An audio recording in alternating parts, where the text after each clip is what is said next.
બુલેટિનમાં આપનું સ્વાગત છે। વિછિયા તાલુકાના ભડલી ગામે શ્રી ભાણ બાપુ ખાચરની પ્રતિમાનું સમસ્ત મોકાણી ખાચર પરિવાર તથા ભાણેજ પરિવાર દ્વારા કરાયું અનાવરણ। સંવત 2081 વૈશાખ સુદ 15 ને પૂનમને સોમવારના તારીખ 12/5/2025 રોજ પરમ પૂજ્ય કિશોરદાસ બાપુ તેમજ સંતો મહંતો અને જસદણ રાજવી સત્યજીત કુમાર ખાચર સાહેબના વરદ હસ્તે ભાણજી બાપુની મૂર્તિનું અનાવરણ કરવામાં આવ્યું હતું। આ તકે ભડલી સમસ્ત ગામ તેમજ મકાણી ખાચર પરિવાર અને ભાણેજ પરિવાર સહિત સૌરાષ્ટ્રભરમાંથી કાઠી ક્ષત્રિય સમાજના આગેવાનો ઉપસ્થિત રહ્યા હતા। આ તકે અમરુભાઈ ખાચર, ભરતભાઈ ચેબલિયા, પૂર્વ નગરપાલિકા સદસ્ય જસદણ જયદીપભાઈ ખાચર તેમજ જસદણના પખર ધારાશાસ્ત્રી જગદીશભાઈ આચાર્ય, લોક સાહિત્ય કલાકાર રાજભા ગઢવી સહિતના ઉચ્ચ નામના ધરાવતા ખાસ વ્યક્તિઓ રહ્યા હતા। આજના આ શુભ પ્રસંગે જ્યારે આવા વીર પુરુષની પ્રતિમાનું અનાવરણ થઈ સર્કલ ઉપર એમને પ્રતિષ્ઠિત કરવામાં આવ્યા છે। આમ તો મારું મોસાળ છે આ બધું, પણ છાતી હૃદયથી ગજગજ ફૂલે છે। આવા રૂડા પ્રસંગે આમ તો કાઠિયાવાડ શબ્દમાં સુરવીર અને દાતારીમાં નામ આવે ને તો અમારા સમાજમાંથી એવા 2-4 પુરુષો છે। પૂજ્ય ભડલી ભાણ બાપુ, ભીમોરા ઓઢા બાપુ અને સડલા આલેખ બાપુ કરપડા।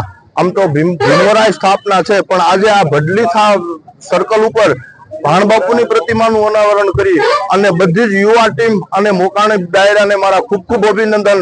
અને આ પ્રસંગે ઉપસ્થિત પૂજ્ય શ્રી ભરત બાપુ અને સર્વ સાધુ સંતોએ જે આવી અને આમાં ખૂબ જ અંગત રીતે રસ લઈ અને પોતાના ગણીને આવી અને અહીંયા ઉપકાર કર્યો છે, એ બધાને પણ મારા વંદન। અને હું તો યુવા ટીમને એવું કહું છું કે જ્યારે અહીંયા નીકળો ને ત્યારે ભાણ બાપુને ચહેરા સામું જોઈન કરીને નમન કરજો, એટલે તમને આખો દિવસ વિચાર મોળો નહીં આવે। આવા સૂર પુરુષો અને જતી પુરુષો થઈ ગયા। પૂજ્ય શ્રી ભરત બાપુએ વાત કરી, 2 માણસ કમરીબાઈ માનું પણ એક અદ્ભુત ઇતિહાસ છે, તો એ બધો અત્યારે આપણે અહીંયા કહેવાનો ટાઈમ નથી। પણ આવા રૂડા પ્રસંગે જ્યારે આખી યુવા ટીમ અને સમસ્ત મોકાણી ડાયરોએ આયોજન કર્યું છે, તો એ બદલ એ બધાને મારા ખૂબ ખૂબ અભિનંદન અને ધન્યવાદ। જય શ્રી રામ।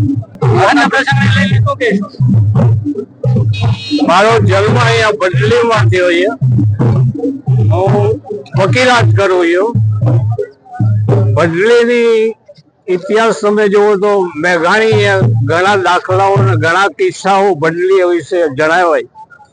ખાસ કરીને એક અગત્યનું આ ગામ છે એ સંતો સુરવીરો અને સતીનું ગામ છે।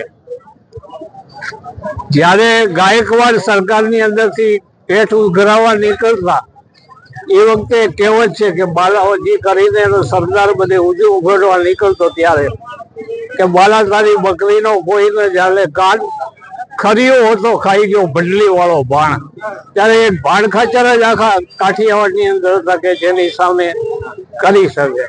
બીજું અહીંયા રાજગોર હતા જગદીશ્વરાનંદ જગુ બાપુ, એનું કુટુંબ અહીંયા જ હતું, પણ પોતે ગામની બહાર ઝૂંપડી રહી અને રાખતા પછી તો બહુ મોટા સંત થઈ ગયા જગદીશ્વરાનંદ।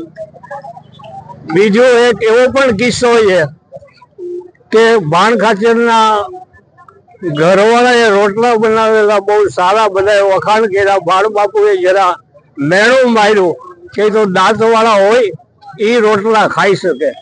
એમના પત્ની કમરીબાઈએ બધા દાંત પાડી નાખ્યા મેણાને બોલા કરવા માટે। આ ગામ છે એ સંત સુરા અને સતીનું ગામ છે, એટલે મારો તો અહીંયા જન્મ થયો છે। હું અવારનવાર આવું છું। એની માનતાઓ જેટલે એના ઘણા કિસ્સાઓ છે કે ભાણ બાપુની માનતાઓ કરી હોય ફળી હોય એવા। અમારે તો આખું કુટુંબ જયારે કાંઈ પણ તકલીફ હોય એટલે બૈરાઓ એના સાંજલાના છેડે ગાંઠ વાળે, ચોક ધૂળમાં ખોવાઈ ગઈ હોય ને તો એ ભાણ બાપાનું નામ લઈને ગોતે એટલે જડી જાય એવા અમારા કુટુંબમાં દાખલા છે। એટલે કહેવાનું તાત્પર્ય એ છે કે ગામના એ જે કઈ સમાજોએ આ જે કાર્ય કર્યું છે બહુ ઉમદા કાર્ય કર્યું છે। ભાણ બાપુને અંજલિની જરૂર હતી અને આવો પ્રસંગની જરૂર હતી। બહુ આનંદ થયો અહીંયા આવીને, સૌ ભક્તોના મોઢા ઉપર પણ આનંદ દેખાય। અસ્તુ। આજે મહાન વીર પુરુષ પૂજ્ય શ્રી ભાણ બાપુ જતી પુરુષ કે જેઓની આજે મૂર્તિ વિરાજમાન થઈ રહી છે, ત્યારે એ વીર પુરુષને માનતા અંદર જે સમગ્ર માનવતાની માટે ઉત્તમ ઉદાહરણ છે અને સંસ્કૃતિની વૃદ્ધિને ધોતી રાખવા માટે એવા તમારે સમયમાં જે ભાણ થતી જે પોતાના પ્રતિ સાથે સંસ્કૃતિની રક્ષા માટે પોતાના જે દાંત હતા એ મંત્રીશ્રી પોતે પાડી દીધેલી અને એ મહાન જતી અને સતી પુરુષને આજના સમયે ખૂબ ખૂબ વંદન કે જે અમારા માટે એક આદર્શ સમાન છે અને જેણે ઊંચાઈ પ્રાપ્ત કરી છે સમગ્ર માનવ જાતિ માટે પૂજનીય છે. કારણ કે નીચે આપણે જમીન ઉપર ચાલતા હોય ત્યારે ઝાડ ઊંચા લાગે છે અને છોડ નીચા લાગે છે, પણ જ્યારે વિમાનની મુસાફરીમાં સમગ્ર લીલોતરી જ લાગતી હોય છે. એવા જે મહાન પુરુષ છે એ સમગ્ર જાતિ માટે પૂજનીય છે અને અમારા માટે એક આદર્શ સમાન છે અને અમે અત્યારે ખૂબ ખૂબ ધન્યતા અને આનંદ અનુભવીએ છીએ. અને આજના સમયે જ્યારે અમારે પૂજ્ય શ્રી કિશોર બાપુ પણ ઉપલબ્ધ છે, એમના ચરણોમાં પણ વંદન, સંતો મહંતો જે પધાર્યા છે એ અમારા માટે ગૌરવ સમાન છે.